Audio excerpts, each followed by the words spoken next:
প্রিয় ভাইরা, আমরা জানি ইতিমধ্যে আমাদের দাবি সুস্পষ্ট। আমরা এই বসবাসযোগ্য এই ঢাকা শহর থেকে বেওয়ারিশ কুকুর নিধন চাই।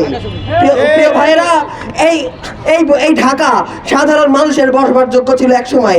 ঠিক মতো সিটি কর্পোরেশনের উদ্যোগে এক সময় কুকুরদের নিধন করা হতো। বেওয়ারিশ কুকুরদের কোনো পিতৃ পরিচয় নাই, তাদের কোনো মালিকানা নাই। তারা যত্রতত্রভাবে ঘোরাফেরা করে সাধারণ মানুষ পথচারীদের উপর হামলে পরে আক্রমণ করে। এর দায় কে নিবে? আজকে একটা কুকুরের কামড়ে কোনো শিশু মারা গেলে সেটা দায় কি সেই এনজিও কুকুর প্রেমীরা নেবে, যারা টিকার নাম করে ভ্যাকসিন ব্যবসা করে?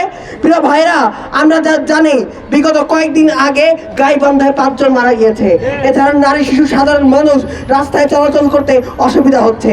বাস্তুতন্ত্র পরিবেশের ভারসাম্যের জন্য এই বেওয়ারিশ কুকুর অত্যন্ত ক্ষতিকর। সাধারণ মানুষের উপর যখন একটি কুকুর হামলা করে তার উপর শুধু জলযন্ত্র নয়, হার্ট অ্যাটাক সহ নানা সমস্যা দেখা যায়। আজকে এমন পর্যায়ে পৌঁছেছে যে সাধারণত আমরা জলযন্ত্র রোগের কথা জানতাম যে কুকুর কামড়ালে পানি দেখতে ভয় পায়। আজকাল জলযন্ত্র টিকাও কোনো কাজ করছে না। তো তখন এনজিওরা কি করে? আজকে আমরা দেখতে পাচ্ছি আমেরিকা কিংবা উন্নত কোনো সভ্য রাষ্ট্রে কুকুররা এভাবে ওপেনলি চলাফেরা করে না। তো বাংলাদেশের রাস্তাঘাটে কেন কুকুররা এভাবে যত চলাফেরা করবে? এর দায় কে নিবে? এর দায় কি সেই এনজিওরা নিবে?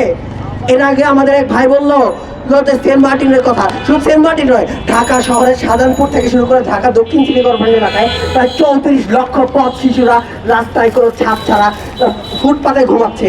তো এই ফুটপাতে যারা ঘুমাচ্ছে তাদের খাওয়া দাওয়া ভরণ পোষণ দায়িত্ব কে নেবে? তাদের ভরসা নাই। তারা আছে কুকুরকে নিয়ে। কুকুরের জীবন কি মানুষের জীবনের থেকেও গুরুত্বপূর্ণ? আমরা কি দেখবো ইসলামের,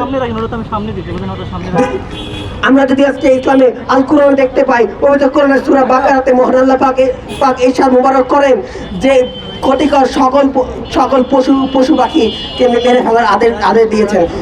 ক্ষতিকর সকল প্রাণীকে আদেশ দিয়েছেন। তো সিটি কর্পোরেশন থেকে তো মশা নিধনের ওষুধ দেওয়া হয় ঠিক মতো, তখন তাদের কোনো আপত্তি থাকে না। মশা প্রাণী, কুকুরও একটা প্রাণী। তো কুকুরের বেলা তাদের এত আপত্তি কিসের? এই কুকুর তো কোনো পাহারা দেয় না। হাদিস শরীফে রাসূল করিম সাল্লাল্লাহু আলাইহি ওয়াসাল্লাম ইরশাদ মুবারক করেন, পাহারাদার শিকারী কুকুর ছাড়া সকল কুকুরকে মেরে ফেলতে, যাদের কোনো ওয়ারিশ নেই। তো এখানে বেওয়ারিশ কুকুর বাংলাদেশে ওপেনে চলাফেরা করবে কেন?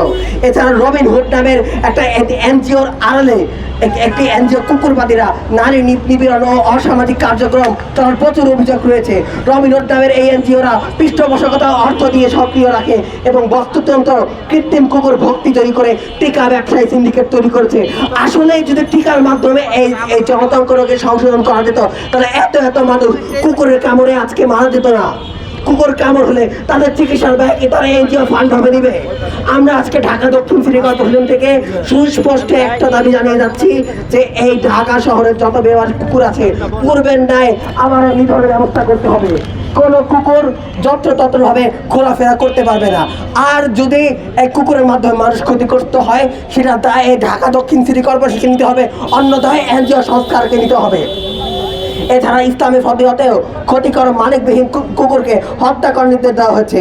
নাগরিকদের নিরাপদ চলাচলের মৌলিক অধিকার নিশ্চিত করতে ও ঢাকা শহরকে নিরাপদ ও স্বস্তিদায়ক করতে সকল বেওয়ারিশ কুকুর নিধনের কার্যকর ব্যবস্থা নিতে ঢাকা দক্ষিণ সিটি কর্পোরেশন ও সরকারের প্রতি আমরা জোরদার দাবি জানাচ্ছি। বন্ধ্যত্বকরণের কোনো সমাধান নয়। আজকাল বেওয়ারিশ কুকুর নিধন না করে বন্ধ্যত্বকরণ করা হচ্ছে, কিন্তু এই বন্ধ্যত্বকরণের কারণে কুকুরের মেজাজ খিটখিরা হয়ে যাচ্ছে এবং তারা আরও বেশি আক্রমণাত্মক হয়ে যাচ্ছে। এই টিকার পিছনে এবং কুকুরের আবাসনের পিছনে যে পরিমাণ ব্যয় করতে সরকার, সেই ব্যয়টা রাষ্ট্র মানুষের কল্যাণে করা যায়। ইউথেনাসিয়া ব্যথাহীন কুকুরের মৃত্যু যন্ত্রণাতেও সাধারণ মানুষেরও অনেক ক্ষতি হতে পারে। তাই এ ধরনের কুকুরকে নিধন না করে যত্রতত্র ঘোরাফেরা করা কোনোভাবেই কাম হতে পারে না। তাই আজকে আমরা ঢাকা দক্ষিণ সিটি কর্পোরেশনের নিবাসীরা এই জোরদার দাবি জানাচ্ছি যে যেভাবেই হোক বেওয়ারিশ কুকুরদের দ্রুত সময়ের মাধ্যমে নিধন করতে পারে। ধন্যবাদ।